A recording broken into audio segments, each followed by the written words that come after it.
Right, good day everyone. So today we are going to discuss chapter 9 of our subject strategic management.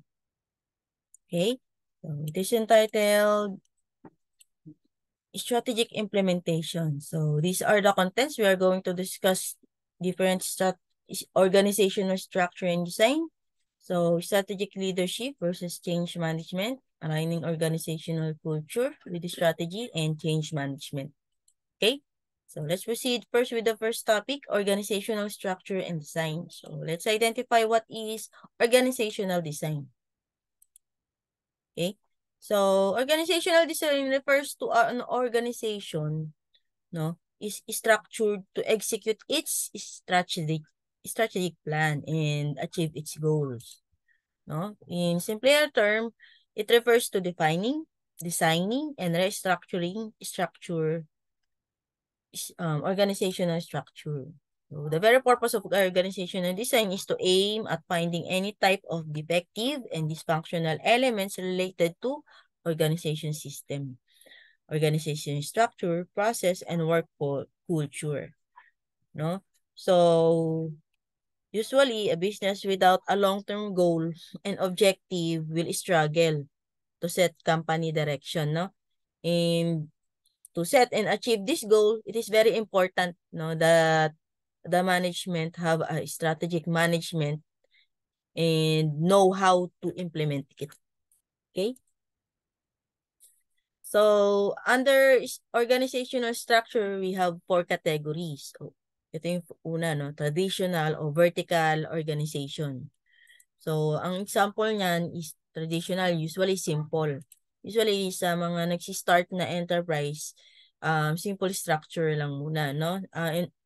So, this is an entrepreneur hire people to handle tasks and supervise all of them, no?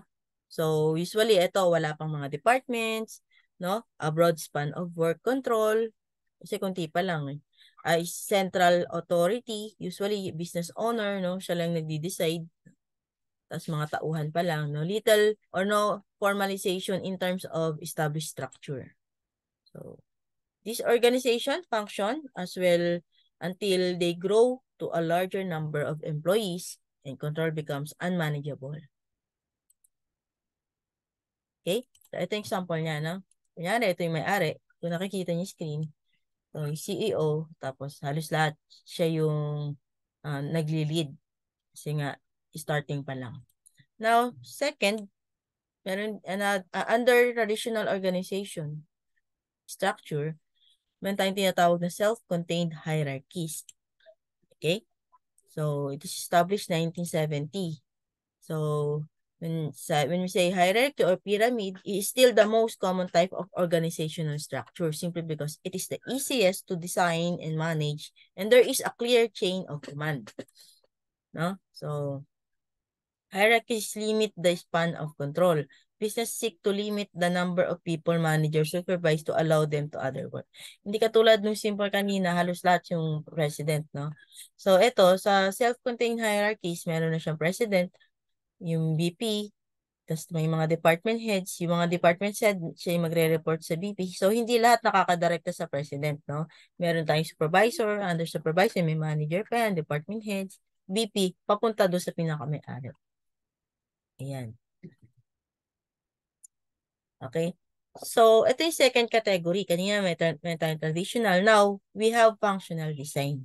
So, usually itong functional design, ito yung mga from simple, no, nag-grow na siya, medyo lumalaki na yung business. So, they separate na yung management, yung clerical, and production group. Okay? So, as organization grow, they split into a more specialized function, no, with an all advantage and disadvantage of their hierarchies. Yan, nagkakaroon na ng logistic, nagkakaroon na ng marketing, sales, finance, administration, meron na rin HRM. Yan. Nagse-separate na based doon sa kanilang function. Okay, so under functional design, meron tayong tinatawag na divisional design. Okay? So, as a company began making different products, minsan may ba nagkakaroon ng different products or kaya minsan acquiring other companies, expanding, no, into a geographical areas, they often split into division. Okay? Minsan may mga division, depende. Minsan per product, per market, or geographical variation. So each division has its separate profit and loss statement. Okay? And a division president who reports to the CEO. Ayan. So, ibig sabihin, even yung mga stockholders ng isang division na to, okay? Kung kumita kunyari isang division, so doon lang siya, yung kita niya based doon sa division na kung saan siya. So, hindi, kunyari kumita lahat ng division, hindi kasama yun. Depende lang sa division kung saan siya. Okay? So, separate. So, another functional design is yung market-oriented division. So, a company that has different market segment know them well, division by a market or deal. As example nito, usually yung mga automobile brands, no? So, these companies adapt themselves to taste of their customer segment, no? So, ito naman, market orientation, dinidivide yung yung isang organization based doon sa market, no? Yung status ng market. Okay? So, example nito yung Fiat Chrysler, no? So, meron siyang, ito, they produce yung mga automobile, no? Meron silang pangmasa, okay? Mass market brands. Meron silang pang middle, yung global components. At meron din silang pang luxury.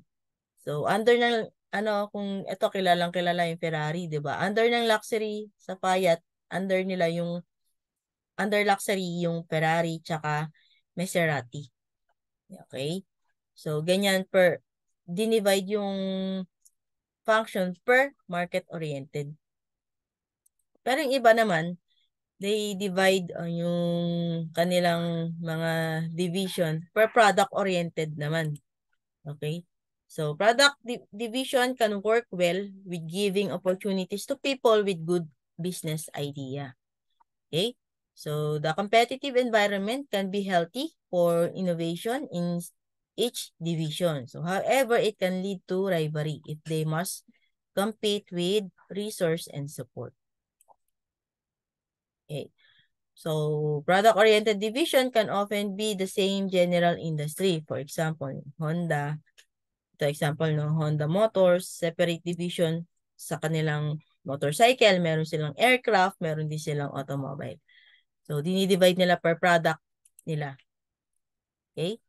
So, ito yung example ng product-based organizational design. Kunyari, yung company, meron siyang home furnishing na business, meron din siyang electronics, meron din siyang mga food. Okay? So, dinidivide yung division. Ibig sabihin, dun sa home, niya, may sariling P&L din yan. Okay? Yung electronics, iba rin yung mga heads niyan, yung marketing niyan, iba rin yung sa food. Okay? So, another functional design is geographical division. So, operating geographical business unit enables a company to adapt its product and service to the host location, culture, and needs. So, sineseparate niya para ma-sustain niya o ma-satisfy niya yung needs and wants ng customer. Depende sa lugar, no? Okay? So, usually, ito, no? Ganito yan. Kunyari, yung company mo, um, same yung product mo, pero ano, um, meron ka sa lugar na, kunyari, sa sample tayo na, kunyari, fast food. Meron ka sa North America, meron ka sa South America, and sa EMEA, no? Sa, sabihin natin sa Asia, no? So, ang mangyayari niyan, nagbe-base yung product, depende. Kunyari, yung fast food. Example tayo, no? Yung sa McDonald's, no? Meron siyang iba't iba sa iba't ibang lugar. Sa Pilipinas, meron silang rice. No? Sa US, wala silang rice kasi hindi naman mahilig sa rice yung mga. So, pag sinabing geographical, nakadepende yung mga strategy nila based doon sa geography. Okay, yung location nila. Okay? So, another functional design is yung Ayan, okay, tapos na. So, ano ba pinagkaiba ng subsidiary or division? So, whether a company operates in a foreign subsidiary or geographical division depends a great deal on a regulatory and taxation environment of the target location. So, usually, magkaiba yan, no? When you say division, kanina yung na-discuss natin, no? Isa lang din may-ari. When we say subsidiary, kunyari, itong company na to, okay? May-ari siya. Tapos bumili siya ng another company na existing. Okay? Tapos sabihin natin half ng stocks nun, siya yung pagmamay-ari. Ibig sabihin subsidiary niya yun. Okay? Hindi katulad ng division kanina, siya talaga may-ari ng buong system. So, yan ang pinagkaiba nun. Sinabing subsidiary, half lang. Hindi lahat sa kanya. Binili niya yung company, pero kalahati lang nun. Or sabihin natin, 70%, binili niya na. So, ito na yung pangatlong category. No? So, meron tayong traditional, yung sumunod, functional. Ngayon, we have horizontal organizational design. So, when we say horizontal, so primary guiding principle of those movement that has the customer in is the judge of quality. So we re-engineer process with the customer mind and with the customer input into design. Okay, so ito namang horizontal, nakafocus siya doon sa customers. Okay? So ito, under ng horizontal, meron tayong matrix organization. Dahil nga nakafocus siya sa customers, ang nangyayari, nagkakaroon siya ng mga project. Okay? So, yung company na to, merong project project A, project B, project C. Okay? So, sa project A, meron silang um, ang tawag dyan, mga managers. Okay? Under that project, okay, titignan nila, meron silang sariling production group, may sarili silang finance group, marketing. Kapag once na naging success yung project na yon, so saka sila bubuo ng isang business. Okay? So, ibig sabihin, yung mga project na yan, for trial, okay? And then, iniisip nila, yung project na to, naka-base doon sa gusto ng mga customers. Okay, may mga ganyang organization, no? Naka-matrix sila. So, an organization may have one or more cross-functional teams, no? And a form of special projects. An individual may work for an department manager and on a project led by a project manager. So, when a project ends, the individual goes back to the department and to takes another. Okay, kunyari, itong company, no? Meron silang production manager, finance head, tapos may mga group sila. Okay. Now, itong mga, kunyari, production group, bukod sa nag reporting sila dito sa production manager, under nun, nagtatrabaho sila sa isang project. Okay? Ito yung isang project. Sabihin nito, may kinocompose silang special project. No? So, yung mga production na yun tutulong dito. Even yung production manager tutulong din dyan sa project ABC. Okay? Under din niya yun. So, yan yung matrix. So, usually, ang example nito yung mga construction teams, engineers, na.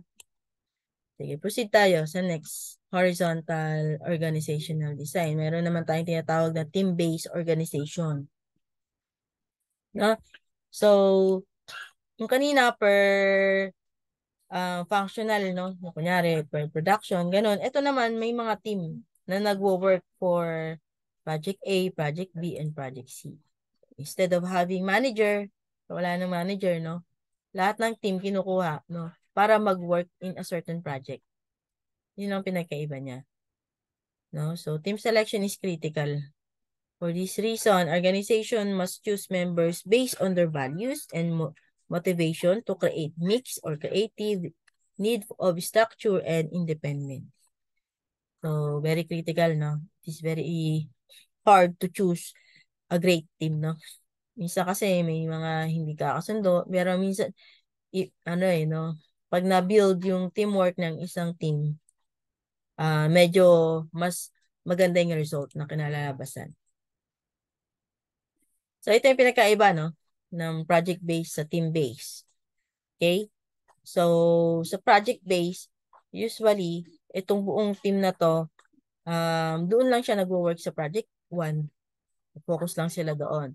Pag when you say team-based, itong mga team na to, pwedeng hatakin, pwede siya mag-work doon sa project A, project B, o kaya yung itong na to, hindi siya na-focus lang sa isang project, no? Pwede rin siyang hatakin dito sa project C. So, may mga ganyang organization, no? Sige, proceed tayo. So, ito yung last, no? Under horizontal organization, yung learning organization. So, a particular type of team structure is learning organization, which has developed a learn, continuous, adapt, and change. So, ito, such as organization gives people the freedom to adapt a customer needs and arise. So, ito yung usually, yung team nila, o yung isang organization, tinitrain na lang, no? Para maka-adapt dun sa mga pagbabago, sa mga changes. So, direkta, no? They give each people the freedom to adapt the customer needs they arise. So, sabi diyan, it requires strong culture and commitment to common goals. Ito yung last category, virtual organization. From the word itself, virtual, no? Ibig sabihin, through using internet lang sila nakakapagkita. So, na-establish to 1990, no? And developed through digital network of cooperation. So, usually, ito yung mga outsourced. Pag sinabing virtual art organizations, ayan yung mga outsourcing.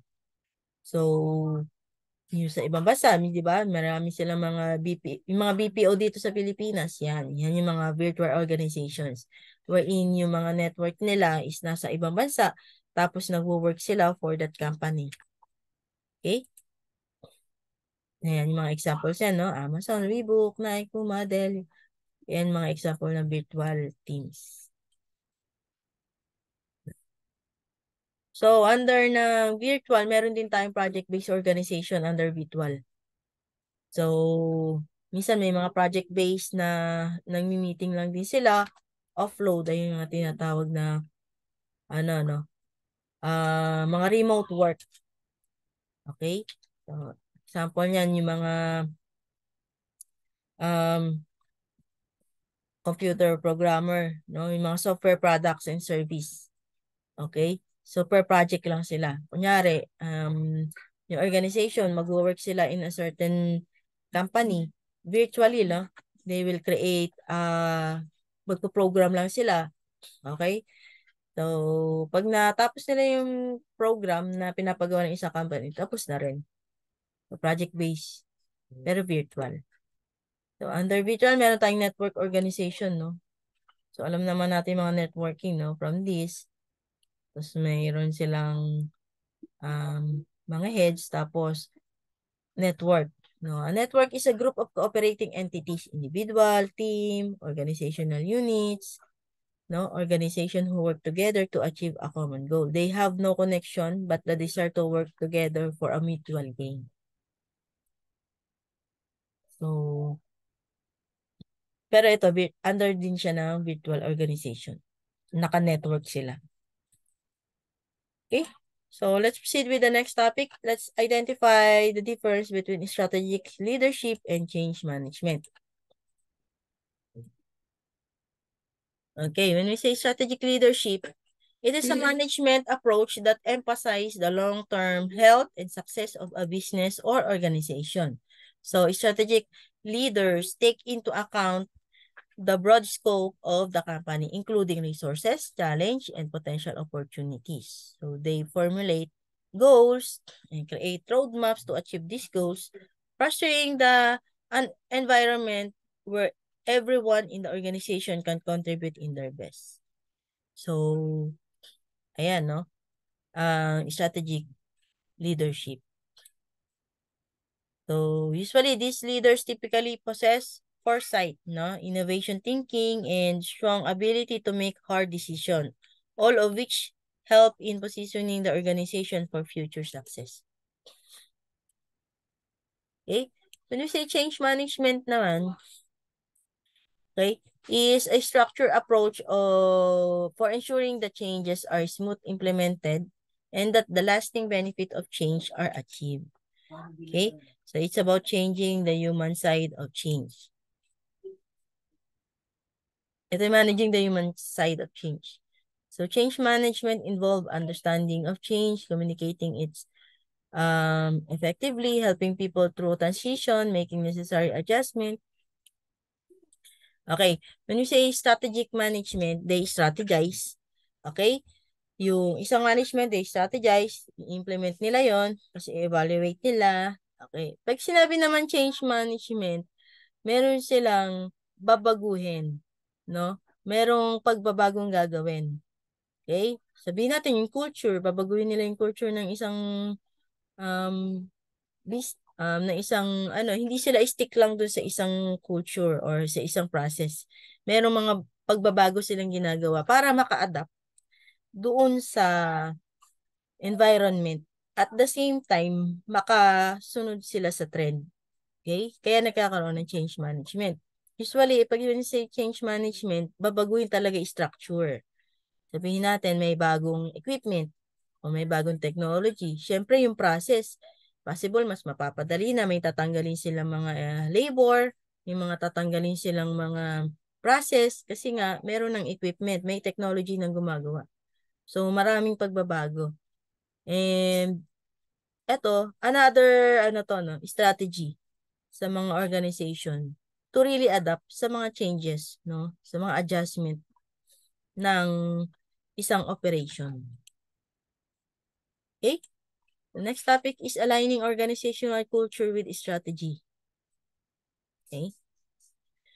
When we say cultural alignment, okay, how to align a culture at your organization. So, cultural alignment, the process of aligning your organizational culture, values, and goal with its people.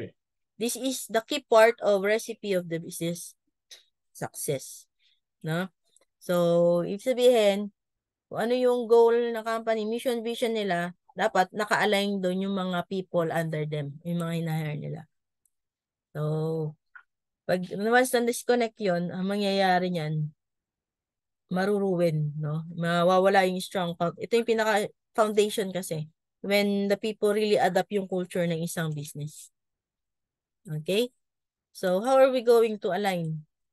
No? First is recognize the behavior of organization want to see. Una-una, identify muna natin ano bang gusto talaga marating ng organization. No? Support employee voice to discover areas of disconnect.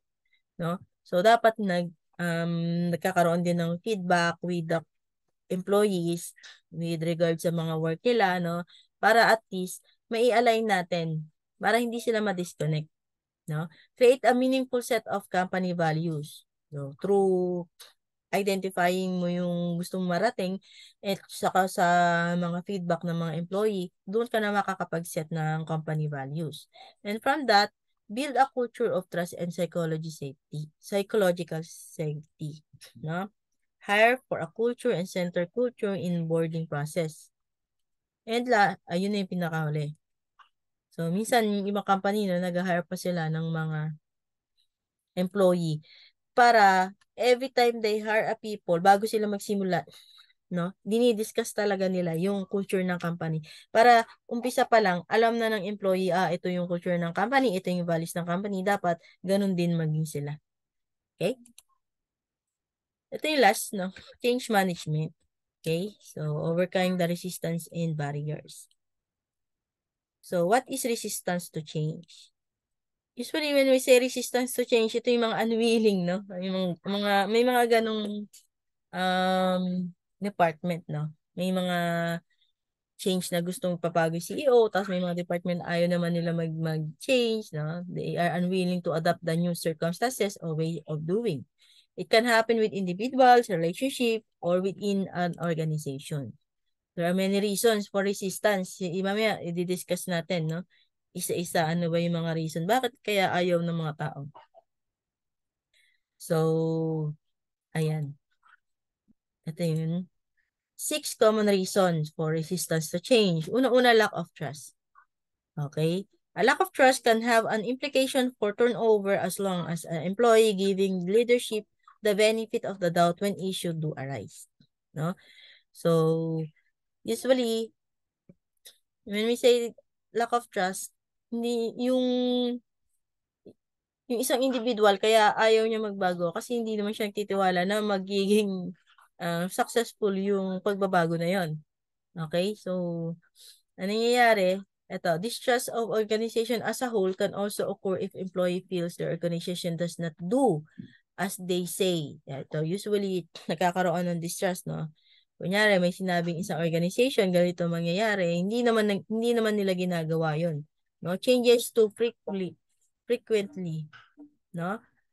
And the most common highly rated and financial successful companies are those who have trust with their employees. Okay? So, another reason is poor communication. Minsan, hindi naman na ikaw communicate ng maigi. Okay? A lack of communication can greatly impact even the most well-thought and plan. Kahit sobrang ganda ng plano mo, no? Pero hindi na i-communicate maigi sa mga subordinates. Possible, ayaw rin nila. Hindi nila naiintindihan bakit kailangan mo ng pagbabago. That's why it is very important to really communicate with the employees. Yung gustong mangyari ng company. Ina-explain, no? So, another is emotional response. No? So, emotions are part of any organization and those that are employed in them. Okay. So, a common emotional response to change are fear. Minsan, yung iba, kaya ayaw ng change kasi natatakot sila, nag-worry sila, that employees might not be able to articulate how they are feeling, or they may not want to say into leadership. Minsan, kunyari, may changes, may binago, no? Pinalitan ng CEO yung manager. Siyempre, magbabago yun. Natatakot yung mga subordinate. Baka hindi nila maging kasundo yung bago. Yan. Nagkakaroon ng emotional response. No? So usually, yung isa sa sign nga daw yung nag-eye rolling or engaging from the conversation. Yung umiirap-irap pa, no? Ibig sabihin, ayaw niya yung pagbabagong gagawin. So next is yung fear of failure. Natatakot sila mag-fail kasi ayaw nilang itry yung change kasi natatakot sila mag-fail. Natatakot sila kung ano magiging negative impact dun sa performance review. Yan. Another reason is surprises. Yung mga tao, no, ayaw ng surprise. Nang-surprise sila sa mga responsibility. Kanyari, dahil nga sabihin natin bago yung system, maraming work, o sabihin natin mas malaki yung responsibility. So, natatakot sila ma-surprise doon sa mga yon, no? And last is yung constant change. Ayan. Takot sila na organization can sometimes overlook the need to space multiple change out, no? If you are constantly changing programs, leadership, or system, employees are less likely to fully adapt and accept future change. So, natatakot sila kanya, change na naman, tapos sa susunod, meron na naman change. No? Furthermore, in a study that looked at the change management in organization, employees who were going through a changes currently or within the previous year were more likely feel stressed out. Siyempre na nakakapagod din, no? Na-stress yung mga employee pag lagi na lang binabago. Kunyari, may bagong manager, iba yung gusto niya, tapos pinalitan na naman siya, another manager na naman, iba na naman yung gusto niya mangyari. So, yun yung kinatatakot ng mga tao, no? Yung pabago-bagong change. Yung paulit-ulit na change. Okay? So, that's it for our chapter 9. Thank you for listening and see you next meeting.